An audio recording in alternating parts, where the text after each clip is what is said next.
Hello everyone, this is Arpit Jain here and I again welcome you on civil learners. So हमने last video में बात कर रहे थे हम मोनेटाइजेशन के बारे में, हमने उसमें बात करी थी बैंक्स के बारे में। तो आज मैं आपको पढ़ाऊंगा टाइप्स ऑफ बैंक्स, बैंक्स कितने प्रकार की होती है। हम जब बात करते हैं बैंक्स की तो हमें सबसे पहले पता होना चाहिए कि दो तरह की बैंक होती है। एक होती है शेड्यूल्ड बैंक, जो मैंने आपको लास्ट वीडियो में एक सेक्शन बताया था, सेक्शन 2 ऑफ आरबीआई एक्ट, और एक होती है नॉन शेड्यूल्ड बैंक, जो कि सेक्शन 2 में रजिस्टर्ड नहीं होती है। दो तरह की बैंक है, एक शेड्यूल्ड है और एक है नॉन शेड्यूल्ड। शेड्यूल्ड वो जो सेक्शन 2 में रजिस्टर्ड है आरबीआई के, और नॉन शेड्यूल्ड में जो सेक्शन 2 में रजिस्टर्ड नहीं होती है। अब शेड्यूल्ड बैंक की जब हम बात करते हैं तो हमारे यहाँ पे शेड्यूल्ड बैंक कैसी बैंक्स होती है। कुछ बैंक्स या तो आरबीआई एक्ट में रजिस्टर्ड होती है, या कुछ कोऑपरेटिव सोसाइटी एक्ट में रजिस्टर्ड होती है, या कुछ मल्टी स्टेट कोऑपरेटिव सोसाइटी में एक्ट में रिजर्व होती है या एडमिट होती है। तो हम जब बात करते हैं शेड्यूल्ड बैंक की,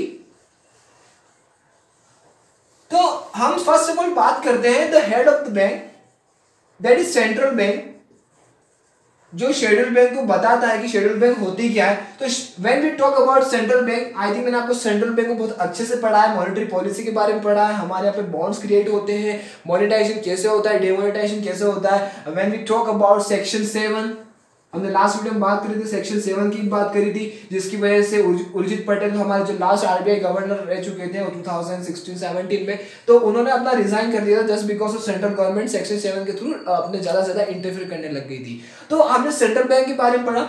एंड सेकेंड बैंक हम जब बात करते हैं वो है कमर्शियल बैंक। हमारे बहुत सारी कमर्शियल बैंक है, आप जिसमें अपना सेविंग अकाउंट खुलवाते हो, करंट अकाउंट खुलवाते हो, डिमांड डिपॉजिट रखते हो, लोन लेते हो, एडवांस लेते हो, सिक्योरिटीज रखते हो।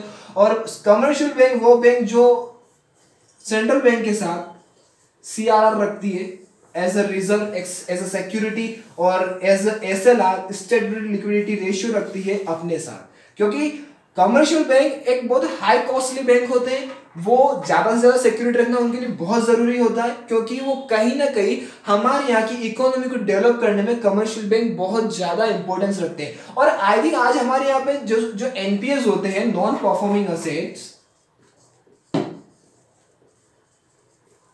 जब हम बात करते हैं नॉन परफॉर्मिंग असेट्स की, तो वो हमारे हर बैंक में बहुत ज्यादा बढ़ने लग गए थे। लाइकवाइज कि हमारे पे नीरव मोदी और क्या बोलते हैं लास्ट विजय माल्या, जो बहुत ज्यादा पैसा लेके यहां से फरार हो गए थे। तो कहीं ना कहीं उन्होंने इतना ज्यादा नॉन परफॉर्मिंग असेट क्रिएट किया, और वही नहीं है, बहुत सारे ऐसे लोग जो नॉन परफॉर्मिंग असेट्स को क्रिएट करते हैं। तो नॉन परफॉर्मिंग असेट्स होते क्या है, अगर कोई बंदा लोन लेने के बाद विथ इन 90 डेज या ज्यादा से ज्यादा 90 डेज के बाद अगर वो लोन पे नहीं कर पा रहा है, कितने डेज, 90 डेज हो गए उसको, अगर वो लोन पे नहीं कर पाता है तो वो एज ए एनपीए काउंट हो जाता है, एज एनपीए काउंट हो जाता है। क्योंकि अगर आप 90 डेज के अंदर आप लोन पे नहीं कर पा रहे हैं, इतना टाइम हो गया है, तो कहीं ना कहीं ये होता है कि भैया होपफुली ये बंदा पे नहीं करेगा, तो कहीं ना कहीं बहुत बड़ी क्राइसिस आने के चांसेस हो जाते हैं।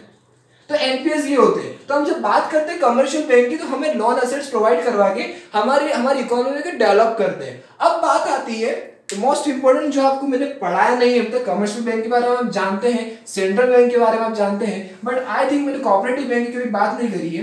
तो कोऑपरेटिव बैंक जो होते हैं वो ऐसे बैंक्स होते हैं जो बड़े बड़े कोऑपरेटिव, मतलब जो बड़े बड़े बिजनेसमैन होते हैं, शेयर होल्डर्स होते हैं, वो क्रिएट करते हैं। अब जब हम बात करते हैं कोऑपरेटिव बैंक की,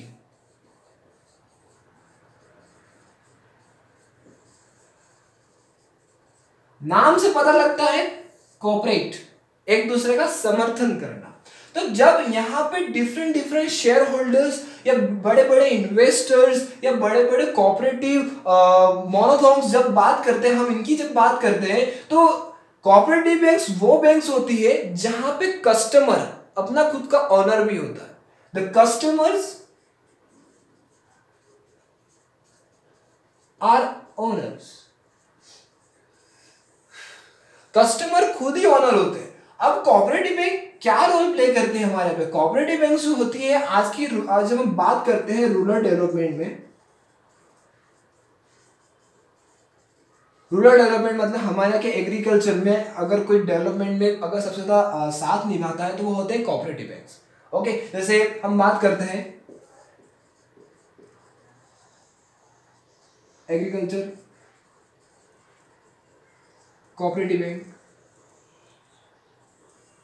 ओके, तो हमारे यहाँ पे जब हम कोऑपरेटिव बैंक की बात कर रहे हैं तो आज के जो रूरल डेवलपमेंट में या अर्बन डेवलपमेंट में सबसे बड़ा हाथ कोऑपरेटिव बैंक का ही है। जब हम बात कर रहे हैं 2007 और 8 क्राइसिस जब हुई थी तो कोऑपरेटिव बैंक ने अराउंड 60% अपना रोल निभाया था, क्योंकि उस टाइम कमर्शियल बैंक से बहुत ज़्यादा एनपीएस हो गए थे, बहुत ज़्यादा एनपीएस क्रिएट हो गए थे और कमर्शियल बैंक बहुत ज़्यादा लॉस में थी उस टाइम पे। तो कोऑपरेटिव बैंक जो थे, बड़े बड़े शेयर होल्डर्स थे, उन्होंने कोऑपरेटिव बैंक को क्रिएट किया। कोऑपरेटिव बैंक एक बहुत बड़ी हिस्ट्री है फ्रॉम 1904 इंडिया, तो 1904 से चालू हो गई थी कोऑपरेटिव बैंक क्रिएट होना। बट हम जब कोऑपरेटिव बैंक्स की बात करते हैं तो कोऑपरेटिव बैंक्स हमारे यहाँ का डेवलपमेंट में प्रोसेस में एग्रीकल्चर डेवलपमेंट में आज हमारा फर्टिलाइजर सब्सिडीज जो जितनी भी आती है या कुछ भी होता है तो सबसे ज्यादा लोन अगर कोई प्रोवाइड करवाता है तो कोऑपरेटिव बैंक प्रोवाइड करवाता है। अब कोऑपरेटिव बैंक को दो भाग में विभाजित किया गया है, एक होती है अर्बन और एक होती है रूरल। अर्बन कोऑपरेटिव बैंक होती है वो भी दो तरह की होती है। जब हम बात करते हैं कोऑपरेटिव बैंक की तो एक होती है अर्बन और एक होती है रूरल। ओके, जब हम अर्बन की बात करते हैं तो अर्बन कोऑपरेटिव बैंक जो होती है या तो वो शेड्यूल्ड भी हो सकती है या नॉन शेड्यूल्ड भी हो सकती है।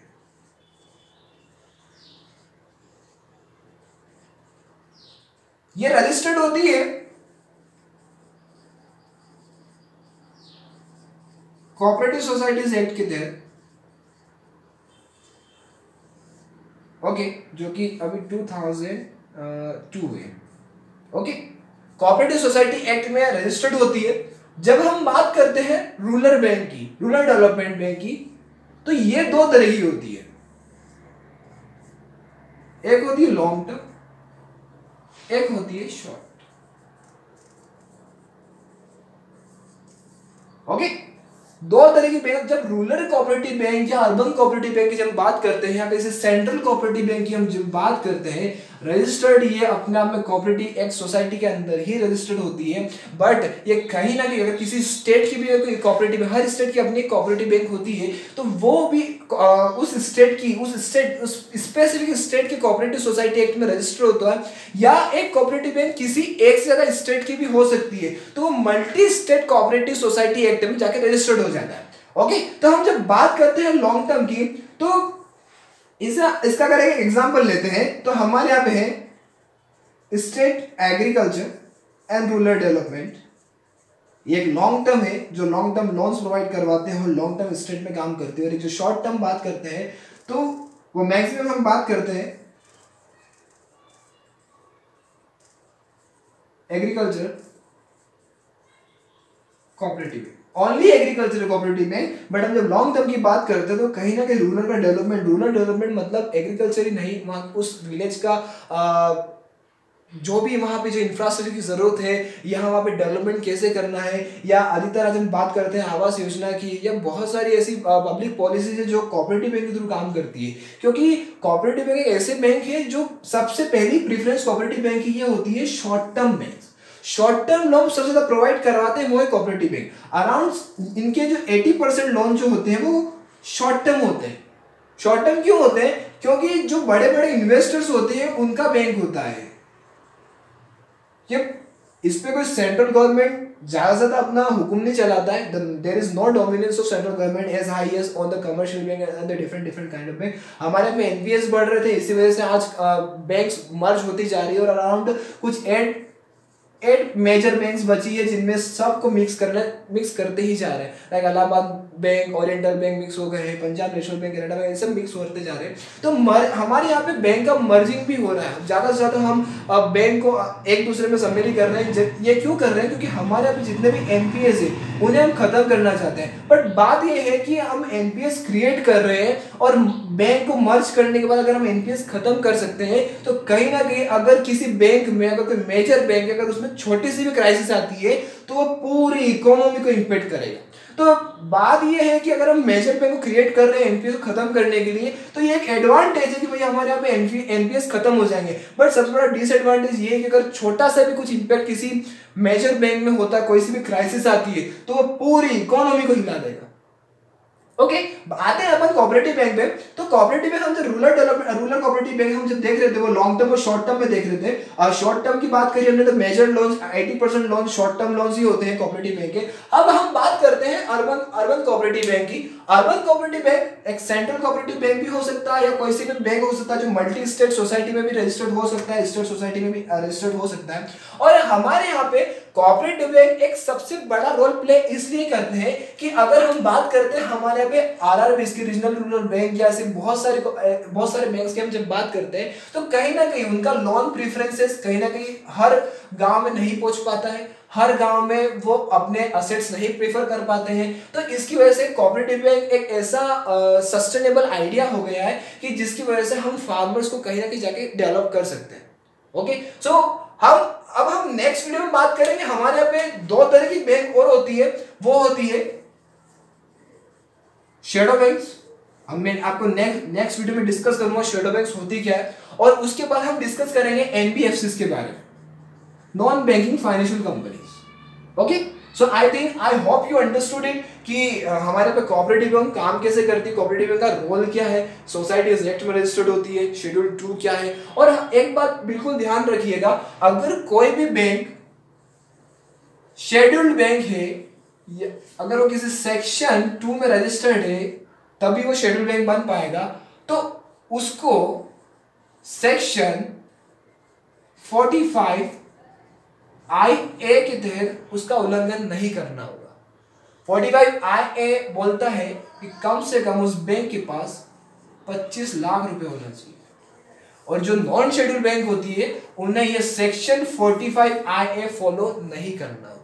So thank you so much. We'll meet you in the next video with the next topic about shadow banks and NBFCs. So thank you so much and we'll meet you. So nice meeting you.